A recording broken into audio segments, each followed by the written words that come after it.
Jeremy, the president is facing some scrutiny, and it's likely partisan because a lot of it's coming from Republicans over his response to the wildfires. What is the White House saying?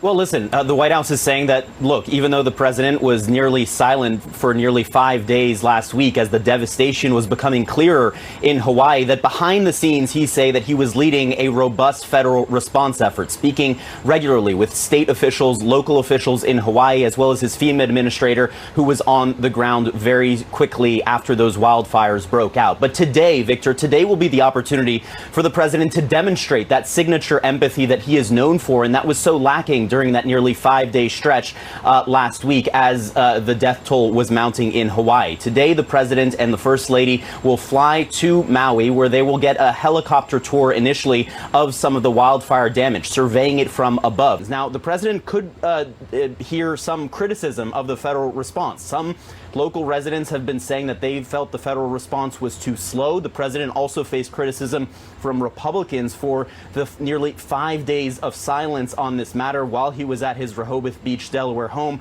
But most importantly, Victor, today will be an opportunity for the president to display that signature empathy that, while it may have been missing for a handful of days last week, it has been a hallmark of his political life and of his presidency as well. Certainly a moment for him to present that front. Jeremy, the president had faced some criticism for his initial reaction to the wildfires when asked about it. What does the president and the first lady, what do they want to accomplish when they're there today? Yeah, Kate, and there's actually been two forms of criticism, not only the president's own response, those nearly 5 days of silence to those wildfires earlier last week, but also some residents of Maui have said that they have felt that the federal response has been too slow. But it'd also be an opportunity for the president to display that signature empathy, that role of consoler in chief that has been a critical part of his political life and, of course, of his presidency. And today, the president will be able to tour some of the damage, both from the air as he gets a helicopter tour of the island as he arrives in Hawaii later today, but also on the ground in Lahaina, where some of the worst devastation from these wildfires has been. Today, President Biden will land to frustration and fear in Maui. Fear that for thousands, their lives have been rewritten forever by the deadly fires that cut through their homes and businesses, and frustration at the pace of government getting them the help that they need. Well, Dana, the president has a couple of key objectives as he lands in Hawaii today. The first of which will be to try and reassure the local population, some of whom have some deep-seated skepticism of the federal government, that the government is indeed here to help and here to stay.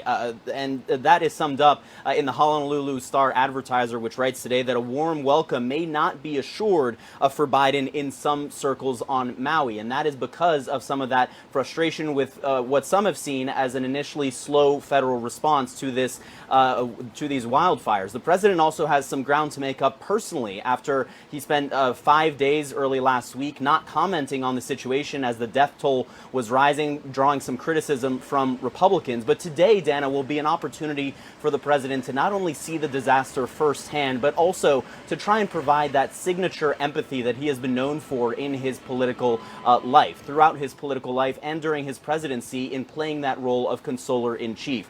In response to some of that criticism that you mentioned, the White House has defended the president and said that he's been constantly working the phones over the last 2 weeks despite being on vacation, and that he didn't want to visit sooner because he didn't want to disrupt the effort that was underway. President Biden is someone who is personally acquainted with grief, and he is set to reprise his role as consoler in chief when he visits the island today. And in a statement, the president said ahead of that visit, "I know how profoundly loss can impact a family and a community, and I know nothing can replace the loss of life." So much raw emotion here, so many hurt feelings after the initial response. But here he is, the empathizer in chief on the ground in Lahaina today. A really, really historic disaster for these folks. We're with you for as long as it takes, I promise you. The Biden's visit comes about 2 weeks after the fires wiped out the historic town of Lahaina. It's seen by some as too little, too late. This is what one Maui resident, Ellie Sable Takdaran, told me just a few days ago. Where's the president?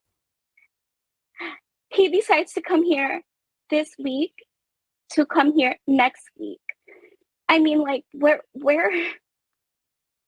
Aren't we Americans too? Like, we're part of the United States, but why are we getting put in the back pocket? These families need aid right away.